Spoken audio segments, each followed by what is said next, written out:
Gachagua nojiwo jopur mag bando mondo ne ni gikawo mbolea mabiro bero keyo. Tielo mokwongo mar pogo mbolea go igeno ni biro dhi nyime nyaka tarik 15 mar dwe manyien, kinde mathoth jopur biro chako pitho. Basket of Kenya as a pilot, and once we succeed, and we will, we roll out this program to the rest of the country.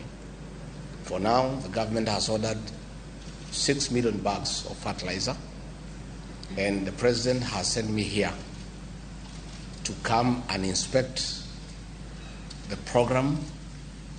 That work is really going on. So people who sabotaged farmers, who undermined food security for parochial politics, have no business telling us how to work. And if they want to know how work is going, they should come here and see what is going on. People are working day and night to make interventions, to bring the cost of food down. And they are here trying to introduce politics of trying to tell people how they should work. They had their own opportunity to work, and they brought this country to its knees economically. Let them give us time and see how we build this economy through practical interventions of increasing production in agriculture.